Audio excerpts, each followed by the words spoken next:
जर मला स्वतःला आर्थरायटिस असेल तर मी काय करेल ते मी माझं वजन कंट्रोलमध्ये ठेवण्याचा प्रयत्न करेन. जर मी ओव्हरवेट असेल, माझं वजन जर माझ्या BMI नुसार जास्त प्रमाणात असेल तर मी ते वजन नियंत्रणात आणण्यासाठी जे काही एक्सरसाइज असतील, जे काही डाएट असेल ते करेन. आर्थरायटिस ज्यावेळी आपल्याला चालू झालेला असतो त्यावेळी आपल्याला वेट बरोबर अजून बाकीच्या गोष्टी असतात. तर मी माझ्या गुडघ्याच्या अराउंडचे जे स्नायू आहेत हे कसे बळकट करता येतील हे सगळ्यात महत्त्वाचे एक्सरसाइज मी चालू करायचा प्रयत्न करेन.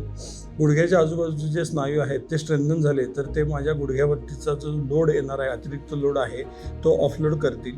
खुब्याच्या आजूबाजूचे जे स्नायू आहेत जे आपला पाय भक्कम करण्यासाठी किंवा पाय आपण जेव्हा उभं राहतो त्यावेळी ते मदत करत असतात, त्या स्नायूंची मी एक्सरसाइज करेन. काम संपल्यानंतर किंवा काम चालू करायच्या अगोदर मला असं वाटतंय की बाबा फार दुखतंय गुडघा, की आज सहन होत नाही आहे, तर काही बेसिक पेन किलर ज्या आहेत ज्या इझिली अवेलेबल असतात तर अशा पेन किलर मी घेणं प्रेफर करेन. एखाद दुसरा दिवस पेन किलर किंवा एखादा आठवडा पेन किलर जर घेतले तर आपल्या किडनीवरती काय अतिरिक्त लोड शक्यतो येत नाही.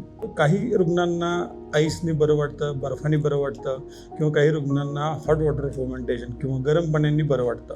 तर या दोन्हीपैकी कोणताही पर्याय, प्रत्येक रुग्ण जो आहे प्रत्येकाचं शरीर वेगळं आहे, त्या पद्धतीनं आपण या सर्व गोष्टी करू शकता.